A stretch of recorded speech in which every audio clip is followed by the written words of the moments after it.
Hi friends, welcome back to Susila's Kitchen. இந்த வீடியோல என்ன பார்க்க போறோம் அப்படினா Sunday morning நான் சிம்பிளா என்ன பிரேக்பாஸ்ட் பண்ணிருக்கேன் அப்படிங்கறத பார்க்க போறோம். மார்னிங் எந்திரச்ச உடனே என்ன பிரேக்பாஸ்ட் பண்ணலாம்னு ரொம்ப கன்ஃபியூஷனா இருந்துச்சு. ஏன்னா சண்டே மார்னிங் மோஸ்ட்லி நாங்க வந்து ஆயில்லெஸ் ஃபுட் தான் வந்து நாங்க சாப்பிடுவோம். இல்லனா ஏதாவது சுண்டல் மாதிரி செஞ்சு சாப்பிடுவோம்.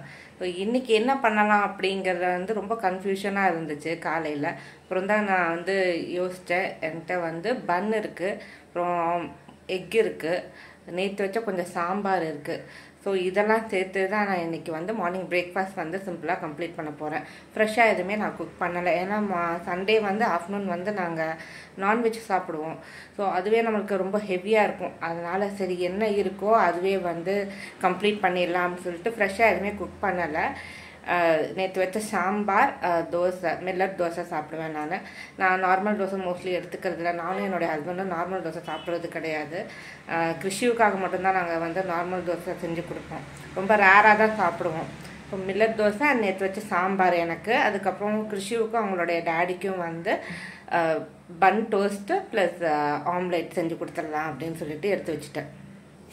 இந்த ஸ்ப்ரே பாட்டில் வந்து ரொம்ப ஹெல்ப்ஃபுல்லாக இருக்குது. நம்ம நார்மலாக வந்து தோசைக்கு வந்து ஆயில் ஸ்ப்ரே பண்ணுறதுக்கும் ஸ்பூனில் வச்சு ஆயில் ஊற்றுறதுக்கும் இதில் ஆயில் யூஸ் பண்ணுறதுக்கும் ரொம்ப ஹெல்ப்ஃபுல்லாக இருக்குது. இப்போ எனக்கு இந்த ஸ்ப்ரே பாட்டில் யூஸ் பண்ணுறதுனால எனக்கு வந்து 1/2 லிட்டர் ஆயில் வந்து சேவ் ஆகுது. ப்ளஸ் ஹெல்த்தியாகவும் வந்து நாங்கள் தோசை சாப்பிட்றோம். இது வந்து நான் 36 ருபீஸ் அப்படின்னு சொல்லிட்டு நான் வாங்கினேன். இது வந்து நான் வாங்கினேன் 36 ருபீஸ் அப்படின்னு வாங்கினேன். 2 வாங்கினேன். ஸோ நாங்கள் 2 or 3 types of oil use பண்ணுவோம். ஒன்று வந்து கடலை எண்ணெய்க்கு வாங்கினேன், இன்னொன்று வந்து நல்லெண்ணெய்க்கு வாங்கினேன் நான். இப்போல்லாம் இது யூஸ் பண்ணி தான் நாங்கள் வந்து தோசை வந்து செஞ்சிட்ருக்கேன் நான். நீங்களே பாருங்கள், ஜஸ்ட் ஒரு 4-5 ட்ராப்ஸ் தான். நான் வந்து ஆனியன் தான் வந்து யூஸ் பண்ணுவேன். நான் துணியெல்லாம் யூஸ் பண்ணுறதில்ல. ஸோ இதுனா வந்து ஒரு 2 days 3 days இந்த ஆனியன் வரும். ஸோ ப்ளஸ் ஹெல்த்தியாகவும் இருக்கும். துணி யூஸ் பண்ணால் நம்ம க்ளீன் பண்ணுறதுக்குமே கஷ்டமாக இருக்காது, அதுவும் ஹெல்த்தி கிடையாது. அதனால் நான் வந்து ஆனியன் தான் வந்து தோசைக்கு யூஸ் பண்ணுவேன். இந்த சின்ன சைஸ் ப்ரெட் வந்து 2ஆக கட் பண்ணிக்கிட்டேன் நான். அந்த குட்டி சைஸ் ப்ரெட்டை வந்து இந்த மாதிரி 2ஆக கட் பண்ணிக்கிட்டேன். கட் பண்ணிவிட்டு இப்போ ப்ரெட் டோஸ்ட் பண்ணுறேன்.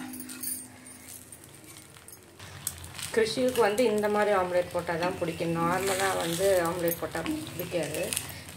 இந்த மாதிரி ஃபுல் பாயில் போட்டால் தான் பிடிக்கும் கிருஷிவுக்கு. ஸோ எனக்காக வந்து 2 தோசை சாம்பார் ஊற்றிக்கிட்டேன்.